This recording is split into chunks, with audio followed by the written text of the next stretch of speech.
The garage smelled faintly of oil and dust. The kind of place where tools hung in neat rows and silence felt heavier than the air itself.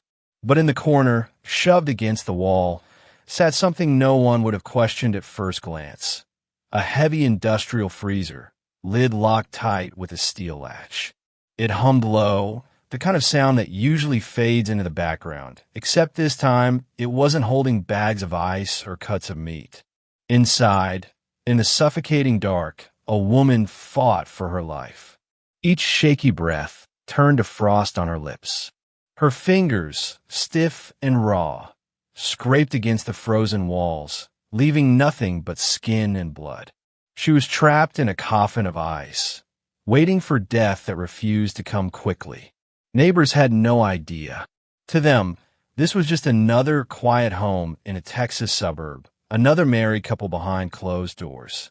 But behind that locked lid, behind the hum of the machine, lay a secret too brutal to imagine.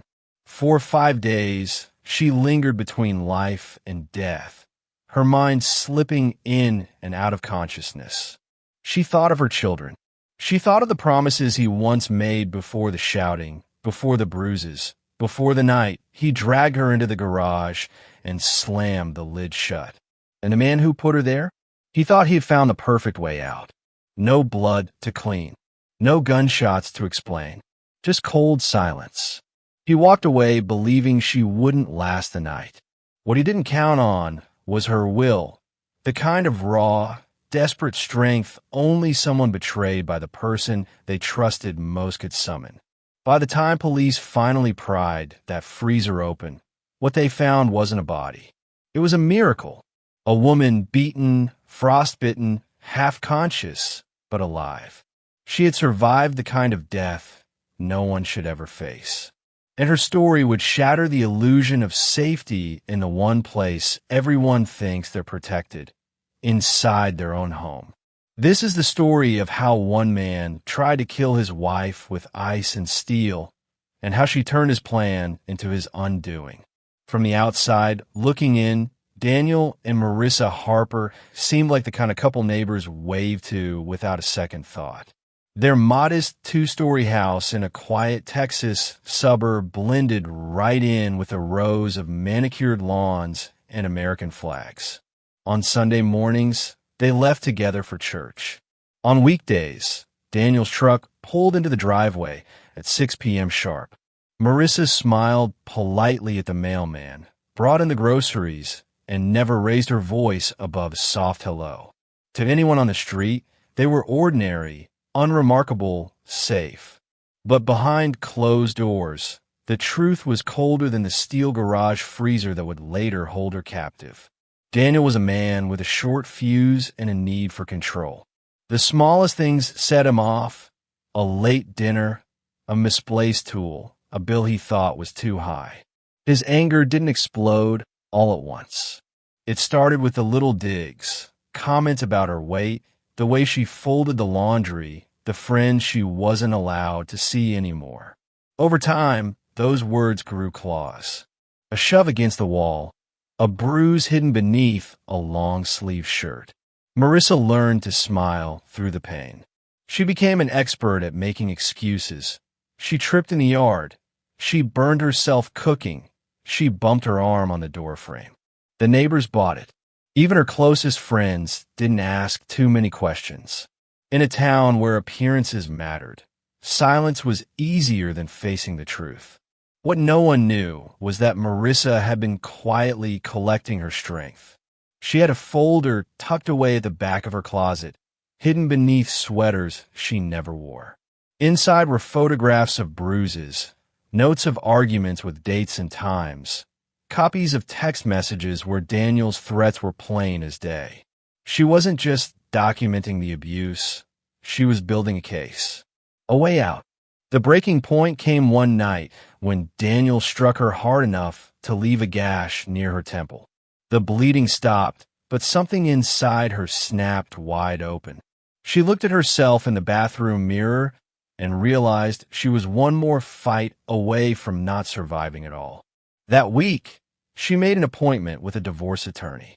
She also contacted a domestic violence hotline, whispering into the phone from the far end of the backyard so Daniel wouldn't hear. They told her she wasn't alone. They told her she could get help. For the first time in years, Marissa felt a flicker of hope. She imagined a life free of bruises, of walking on eggshells, of staring at the front door in dread every evening. She even planned to file an official police report alongside the divorce paperwork, certain that the evidence she'd gathered would protect her when Daniel's temper inevitably erupted. But secrets are hard to keep in a house where one man insists on controlling everything. Daniel noticed her distraction, the way she was locking her phone more often, the sudden trips to the library that didn't quite add up. He rifled through her purse one night when she was in the shower, his hands shaking with suspicion. And there, folded neatly between grocery receipts and bank statements, he found the first draft of her divorce papers. In that moment, something inside Daniel hardened. To him, this wasn't just betrayal. It was humiliation. In his mind, she wasn't just leaving. She was preparing to expose him. He pictured the sheriff knocking on his door, the church congregation whispering about his rage, his coworkers learning that the man who barked orders at them every day couldn't even control his own wife. That fear curdled into fury. He confronted her the next morning, waving the papers in her face, his voice low and dangerous. Marissa didn't back down this time. She told him she was done, that she wasn't going to be his punching bag anymore, that she would go to the police if he tried to stop her. Daniel didn't shout. He didn't strike her then. Instead, he walked away with a look she had never seen before, a calculating stare, cold and sharp, as though he was already drafting a plan in his mind. Marissa thought she had finally taken control of her life. What she couldn't see was that Daniel was already imagining how to take it away from her completely. It happened on a Tuesday night, the kind of evening where nothing seemed out of place. The television hummed low in the living room. The street outside was quiet, and Marissa thought she might finally get a few moments of peace. She had hidden the divorce papers. Again, tucked deeper this time, certain Daniel wouldn't stumble across them a second time.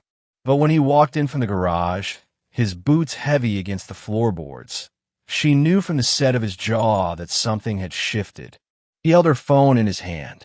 The screen was cracked from where she tried to snatch it back earlier, but the damage was done. He had read the messages. The attorney's appointment reminder. The exchange with the domestic violence counselor. Proof that she wasn't just thinking about leaving. She was already halfway out the door. "Planning to ruin me?" he asked, his voice low, almost calm. That kind of calm that's more dangerous than a scream. Marissa's throat tightened, but she forced herself to meet his eyes. "I'm done, Daniel. I'm not living like this anymore. I won't let you hurt me again." For a split second, there was silence. Just the buzz of the ceiling light, the faint bark of a dog a few houses down. Then his hand came down hard across her face. She stumbled, hit the edge of the coffee table, pain exploding in her ribs. When she tried to rise, his fist connected with her temple, dropping her flat. Most men would have stopped there, but Daniel wasn't thinking like most men anymore. As she lay groaning on the floor, half conscious, he looked around the room, not at her, but at the mess she represented. In his mind, she wasn't a wife. She was evidence. Evidence that could destroy his reputation, his job, his pride. And evidence he decided needed to disappear. He dragged her limp body across the carpet, her heels leaving faint streaks. The garage smelled of oil and rust, the air heavy with late summer heat. Against the far wall sat the chest freezer, a bulky industrial thing he had bought years ago for hunting meat. Its lid gleamed under the fluorescent bulb. He paused there, staring at it, and something twisted and ugly took root in his imagination. No knife, no gun, no blood. No neighbors awakened by screams. Just silence and cold. He could make her vanish in the most ordinary of ways. locked inside an appliance no one ever questioned. Who would think to look in there? Who would call it murder when it looked like a runaway wife? Daniel yanked the lid open. A gust of icy air rushed out, fogging his glasses. He lifted her by the shoulders, grunting with the effort, and shoved her inside. Her head hit the wall of the freezer with a dull thud.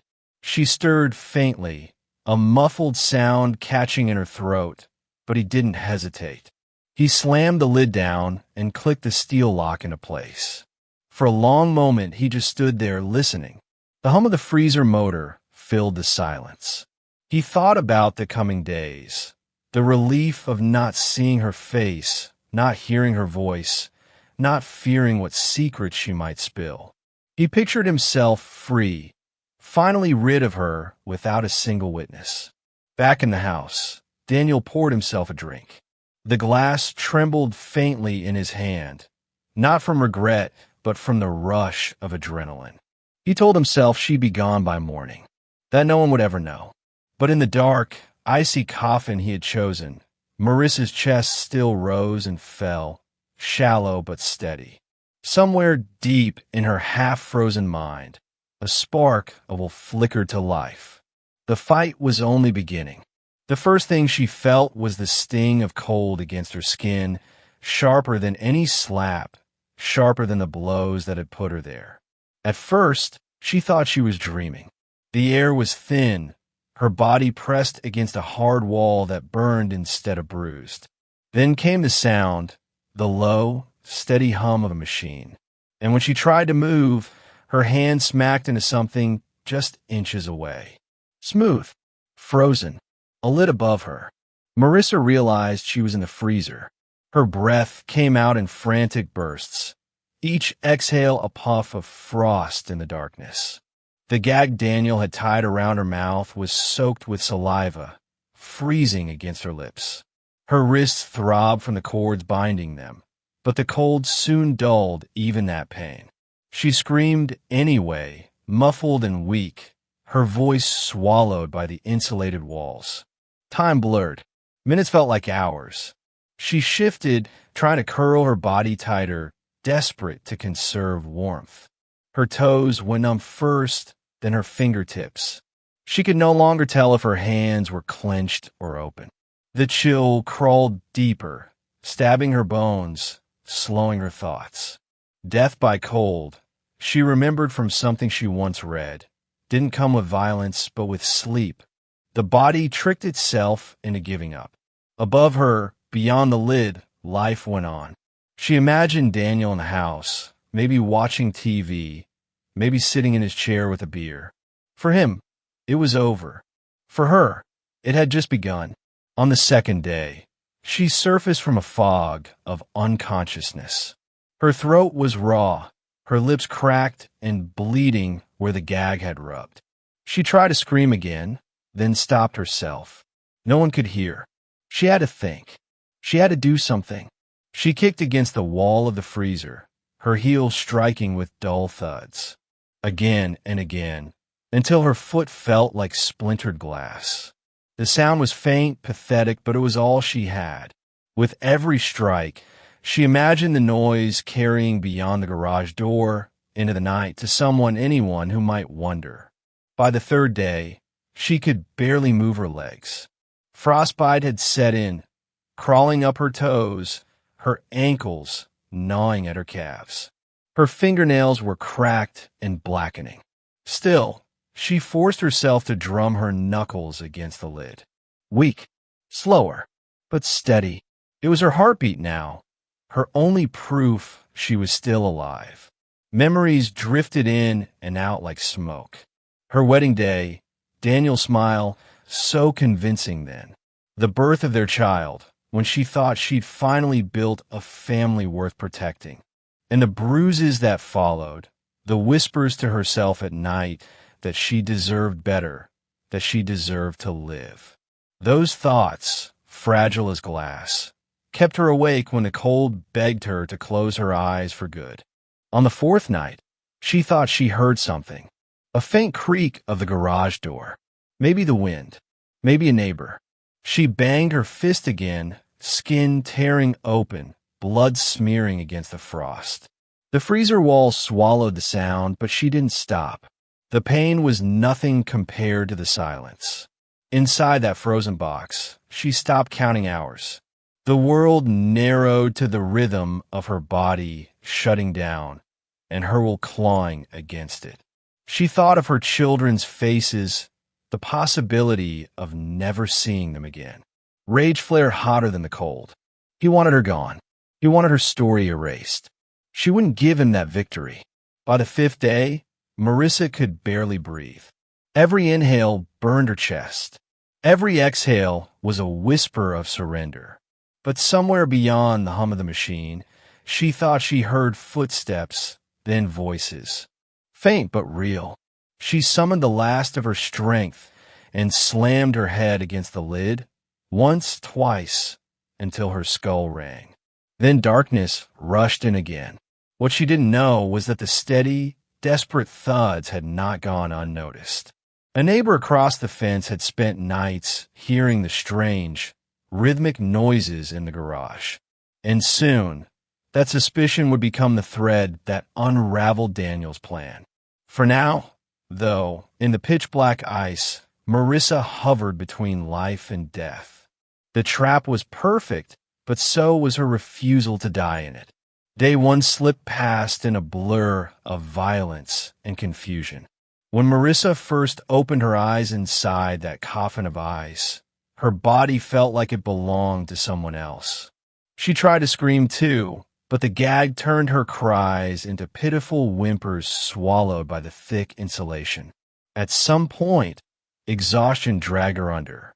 In the dark, she drifted in and out of shallow, freezing sleep, her dreams filled with warmth she no longer had.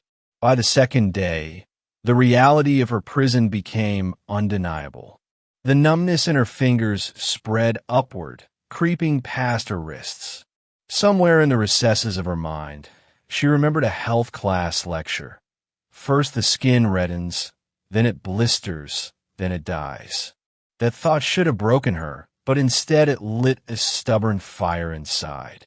If she was going to die, she would not go quietly. She banged her heels against the freezer walls, dull thuds echoing inside her frozen tomb. The effort cost her more energy than she had to spare, but each sound gave her a sliver of hope. On the 3rd day, hallucinations came. The cold did strange things to the brain. She swore she heard her mother's voice humming a lullaby. She saw flashes of sunlight in the dark. She even imagined Daniel opening the lid, looking down at her with that familiar mix of anger and pity. But when she blinked, there was only the frost glittering faintly on the steel. Her lips were torn and bleeding where the gag had frozen against her skin. Her tongue felt like sandpaper.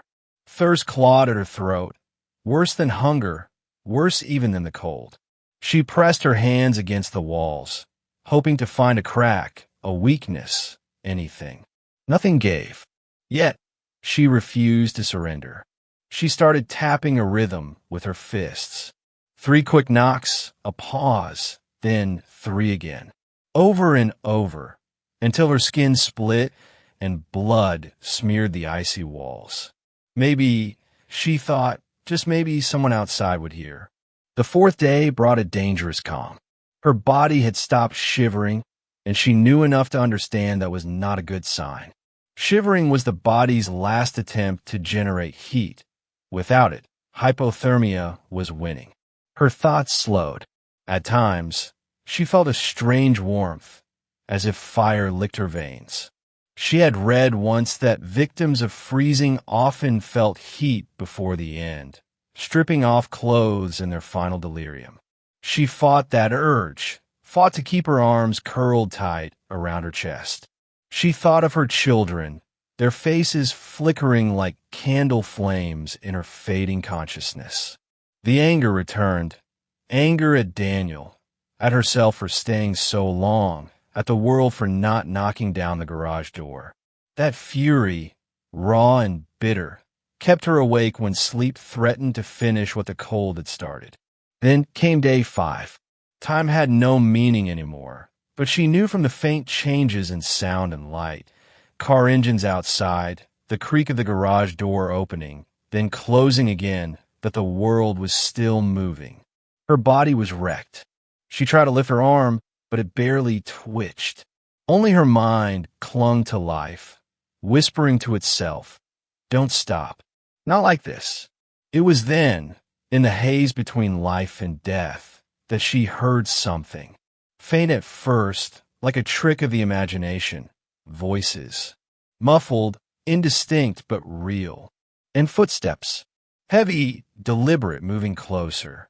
Summoning every last spark of strength, Marissa pressed her forehead against the lid and slammed. Once. Twice. The impact rattled her teeth, stars exploding behind her eyes. But she did it again and again until her skull felt split in two. Then she collapsed, darkness swallowing her whole. What she could not know was that her desperate rhythm, those weak, insistent knocks, had finally reached beyond the garage walls.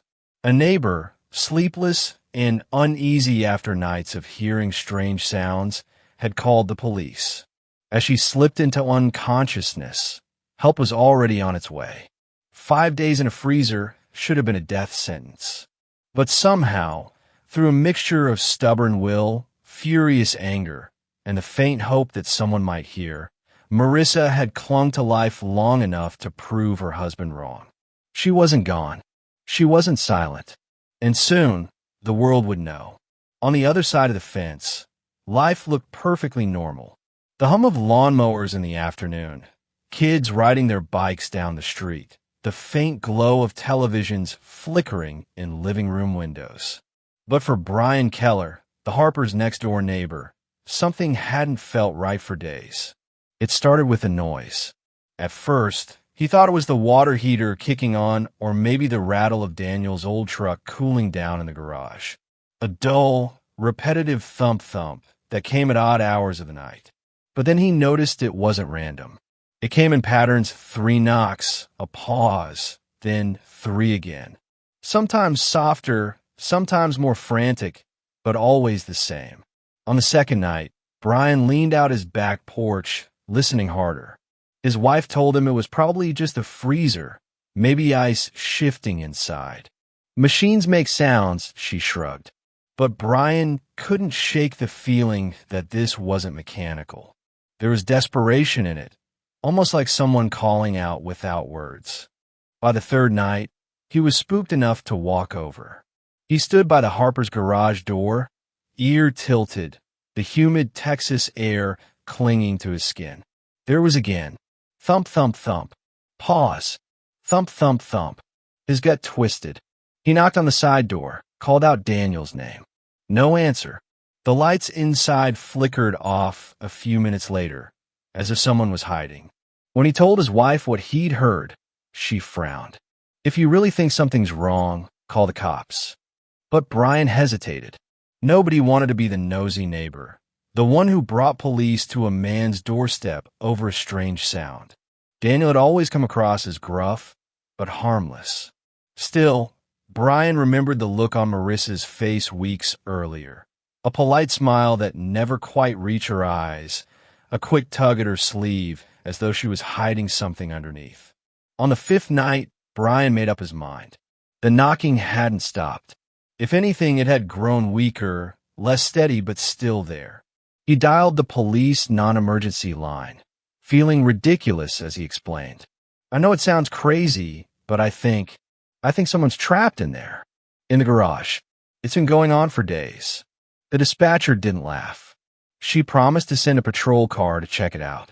When the cruiser pulled up an hour later, Brian watched from his porch, heart hammering. The officers knocked on the front door. Daniel appeared, cool and casual, telling them everything was fine. Just an old freezer rattling, nothing more. They left after a few minutes, but not before one of them exchanged a long look with Brian across the yard. Alex said, "We're not done here." Brian couldn't sleep after that. He lay awake, straining to hear through the still night. And when the faint knocking came again, weaker than ever. He knew he had done the right thing. Soon, the truth inside that garage would be impossible to ignore. The officers didn't wait long to return. The uneasy look they'd exchanged with Brian lingered in the back of their minds, and the report about strange knocking just wouldn't sit right. By the next evening, a warrant was in hand. 2 squad cars pulled up quietly in front of the Harper house. Red and blue lights darkened, so as not to draw the whole neighborhood out into the street. Daniel answered the door again, his shirt untucked, a smirk tugging at the corner of his mouth. He acted annoyed, but casual, like a man disturbed during dinner. "What now?" he muttered, arms crossed. But this time, the officers weren't leaving with a shrug. One held up the paperwork. "We're here to search the premises." Daniel's mask cracked. His jaw tightened. His eyes darted toward the garage before he forced a laugh. "You're wasting your time. It's just an old freezer." That single line sealed it. The officers pushed past him, heading straight for the garage. The space was cluttered with tools, boxes of holiday decorations, and the faint tang of motor oil. In the corner, the freezer sat humming steadily, its heavy lid gleaming under the fluorescent light. A steel padlock clamped it shut. "Open it," one officer ordered. Daniel shook his head, hands raised. "I told you, it's just food." The officer didn't wait. With a sharp crack, his partner snapped the lock with bolt cutters. The sound echoed like a gunshot. For a breathless second, the garage was silent but for the motor's low hum. Then the lid was thrown back. Inside, curled against the frost-crusted walls, lay Marissa. Her skin was mottled blue and white, blistered in patches where the cold had bitten deepest. Her lips were split, frozen blood clinging to them. At first, the officers thought she was dead. But then, so faint it could have been imagined, her chest rose. A thin wisp of air slipped from her mouth. "She's alive," one of them shouted, voice breaking with disbelief. They hauled her out gently, as though she were made of glass. The gag fell away, stiff with ice, and she let out a weak, rattling sound, half sob, half gasp. Her eyes fluttered open for a heartbeat, wide with terror, before rolling back as her body sagged in their arms. Paramedics rushed in, blankets and oxygen masks at the ready. "Frostbite. Severe hypothermia.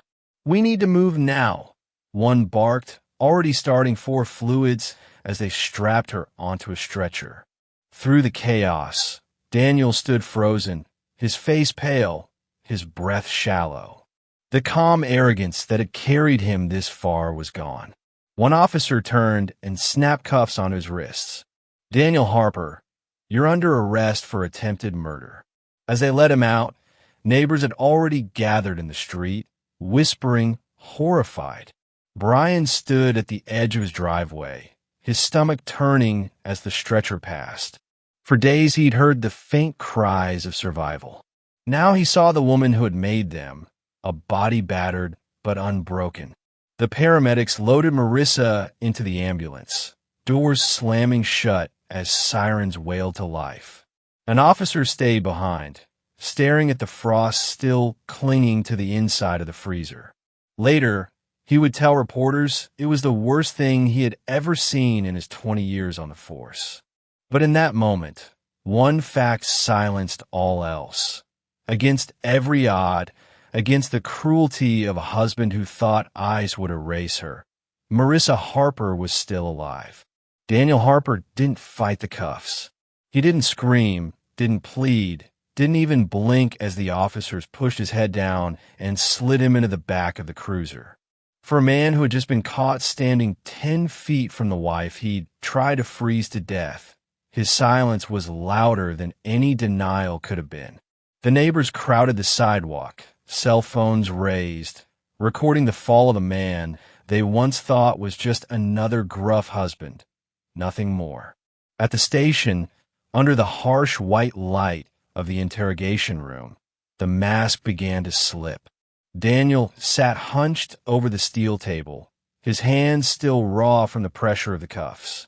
Detective Carla Hughes slid a cup of coffee across to him. He didn't touch it.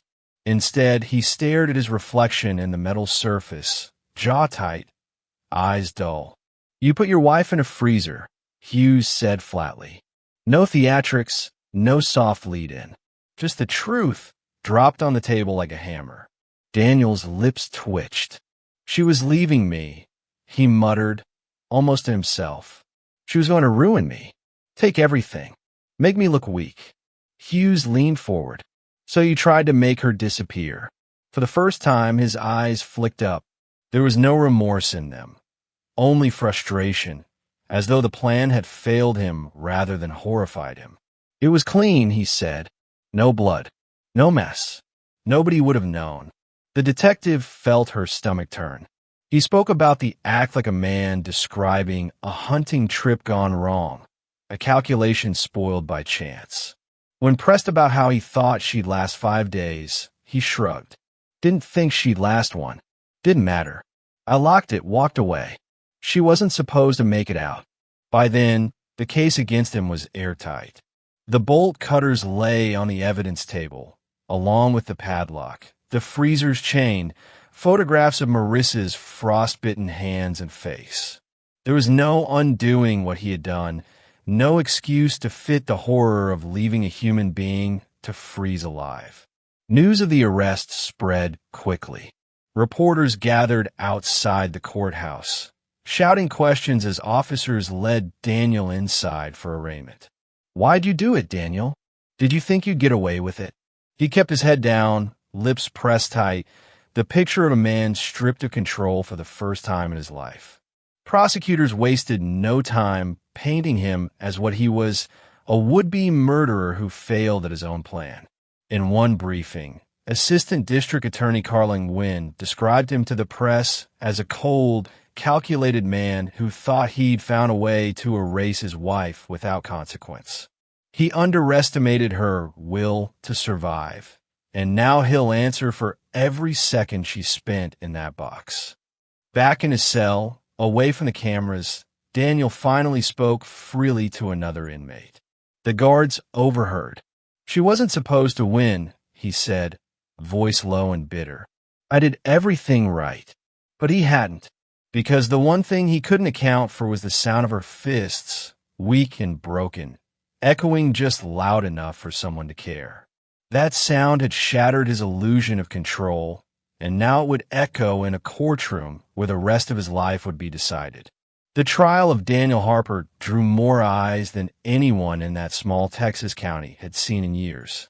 By the time jury selection began, camera crews already lined the courthouse steps, their vans parked in neat rows, satellite dishes pointed to the sky. The story had traveled far beyond the quiet suburb where it began. Across the country, headlines blared, "The freezer murder attempt. Texas husband tried to freeze wife alive." Every reporter wanted to capture the face of the man who thought he could kill his wife with silence and cold. Inside the courtroom, the atmosphere was electric. Marissa sat wrapped in a shawl, her hands still bandaged from the frostbite. She had undergone multiple skin grafts, and though she walked with difficulty, she carried herself with the quiet determination of someone who had survived the unthinkable. The jurors couldn't help glancing at her, their expressions a mix of sympathy and disbelief. She was living proof of the crime, breathing broken but unbowed. The prosecution wasted no time laying out its case. Assistant District Attorney Carlin Wynn stood tall before the jury, her voice sharp and unwavering. "This was not a crime of passion," she said. "This was methodical. This was deliberate. Daniel Harper didn't lose his temper. He made a plan.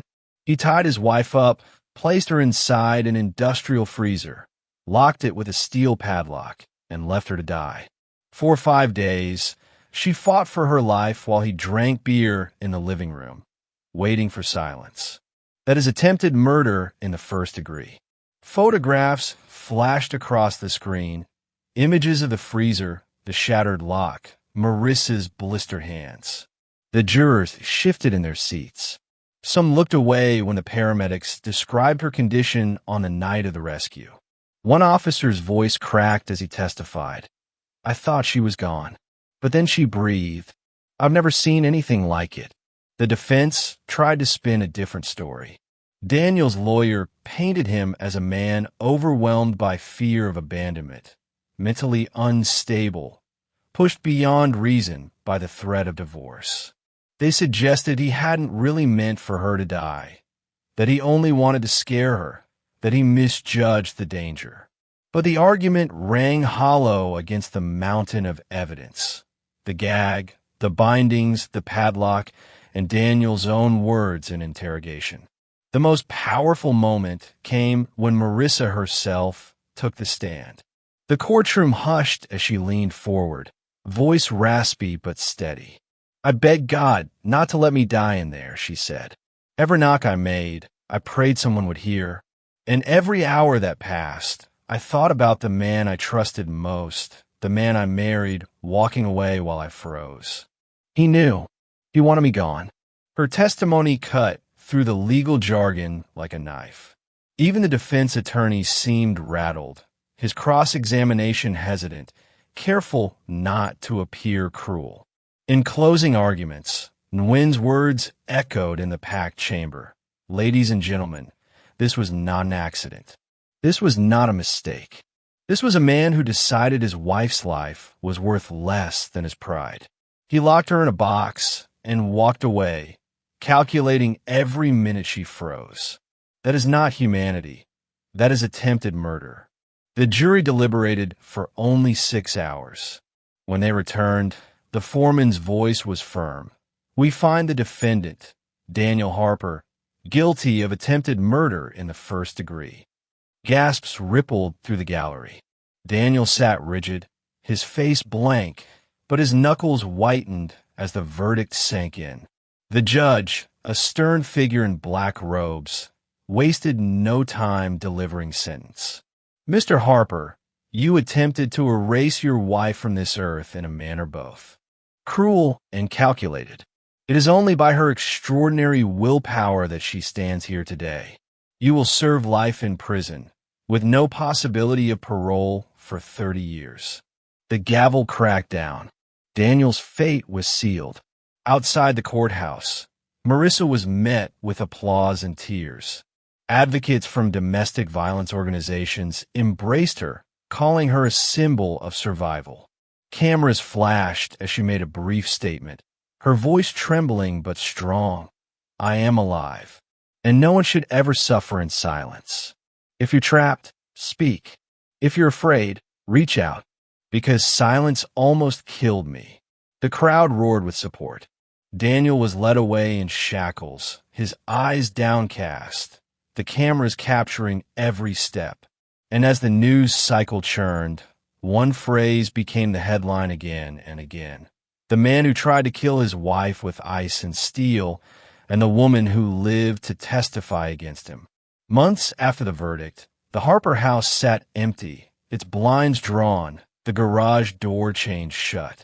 The property went up for sale twice, but no buyer ever closed the deal. Neighbors whispered the garage still seemed to hum at night, as if the freezer never truly let go of its secret. Neighbors passed by with a chill in their stomachs, knowing what had been hidden in that corner freezer. For some, it became a story to whisper about over fences. For others, it was a reminder that evil could wear a familiar face, wave politely, and live right next door. Marissa never went back. After weeks in the hospital and multiple surgeries, she moved in with her sister across town. The scars on her hands and legs would never fade completely, but they became proof of her survival rather than shame. With the help of therapists and advocates, she began speaking publicly about her experience.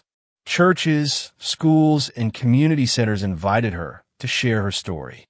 Each time she stood before a crowd, her voice carried the weight of someone who had stared death in the face and refused to give in. Reporters continued to follow her journey. Headlines shifted from the horror of the crime to the strength of her recovery. Freezer survivor becomes advocate. Support poured in from across the country. Letters from strangers who found courage in her story, donations to shelters made in her name. Survivors of abuse wrote to her, telling her that her will to live had helped them take the first step toward leaving. Meanwhile, Daniel adjusted to life behind bars. His name became infamous, his crime a cautionary tale among inmates. In prison, there was no control, no locked freezer lid to hide behind. Only the echo of his failure.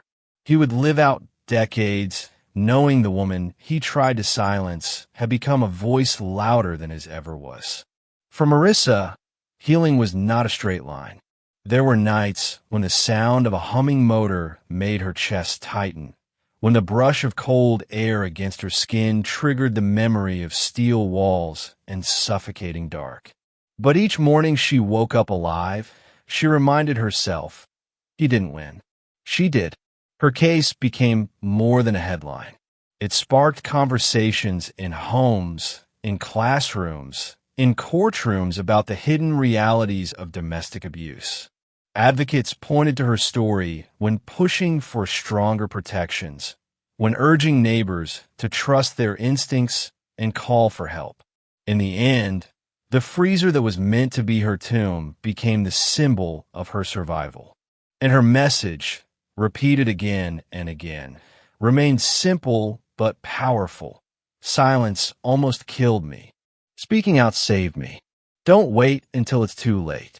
For those who listened, it was more than a warning. It was a promise that even in the darkest, coldest places, the will to survive can outlast the cruelty meant to extinguish it.